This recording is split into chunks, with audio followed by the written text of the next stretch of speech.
It's May 1925.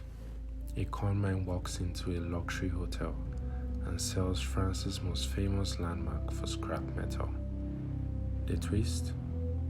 The French government had no idea, and the buyer paid him anyway.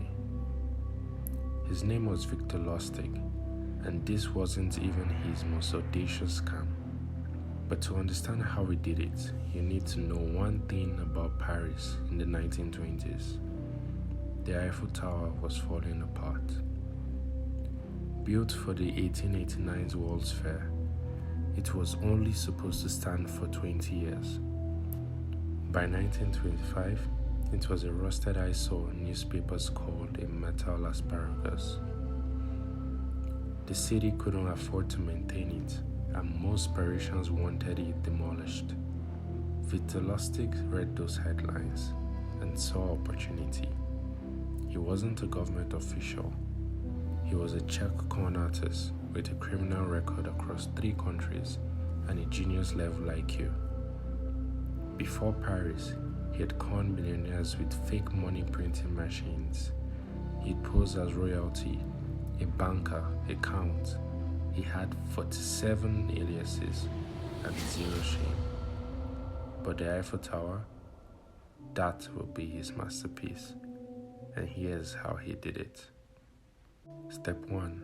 Lustig rented an office near the real French ministry building. Step 2.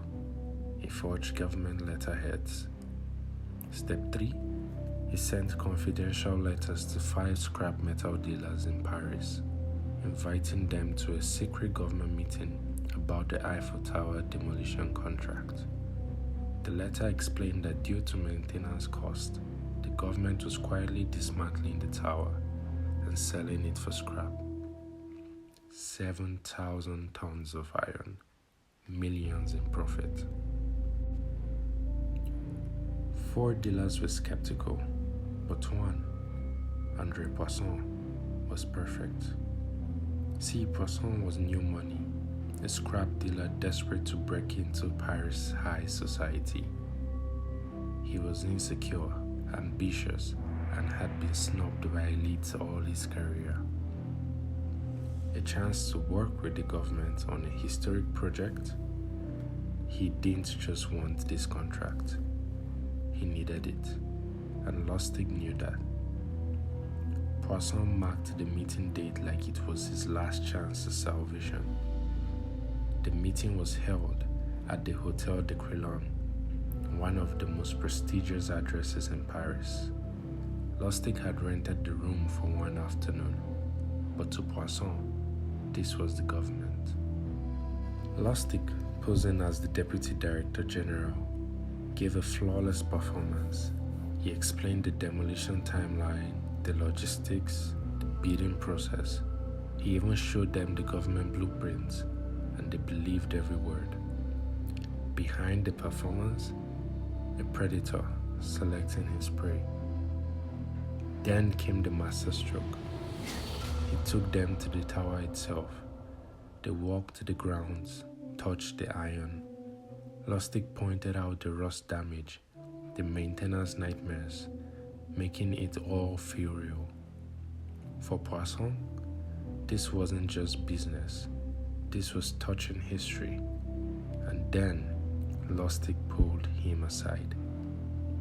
In the shadow of the tower, Lustig lowered his voice and played his final card. Monsieur Poisson, I must be honest.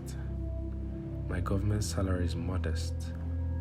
If you were to win this contract, a small gesture will be appreciated.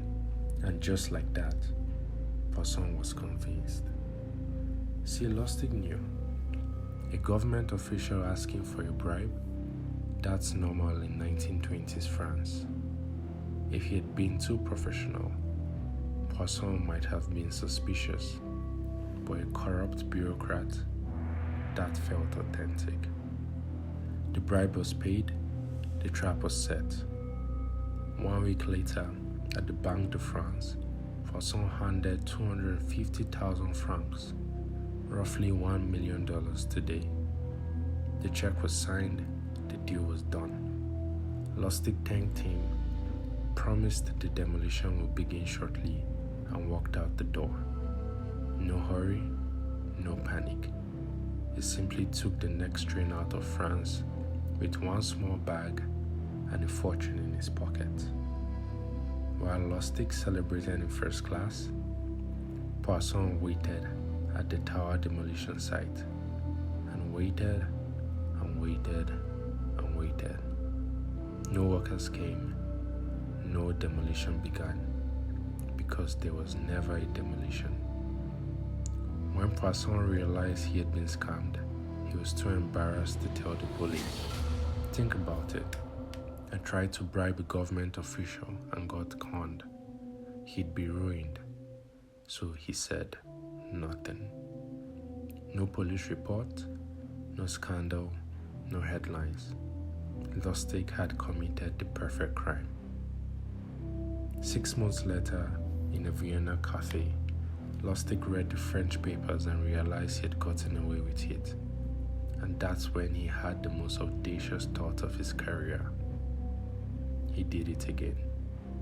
New dealers, same con, same Eiffel Tower. This time, he sold it for even more. But the second victim wasn't as embarrassed. He went to the police, and Lustig's face was on wanted posters across France. But by then, Lustig was already on a ship to America, throwing his wanted poster into the Atlantic Ocean. In New York, he'd go on to con Al Capone, print millions in counterfeit money, and become America's most wanted man. But that is story for another time. Victor Lustig sold the Eiffel Tower twice and was never caught for it. If you want to see how Lustig conned Al Capone out of $50,000 and finally got caught, hit that subscribe button and turn on notifications, because his American crime spree makes the Paris con look like a warm-up act. Will you have fallen for Lustig's con? Let me know in the comments. And remember, if it sounds too good to be true, it probably came from a guy with 47 fake names.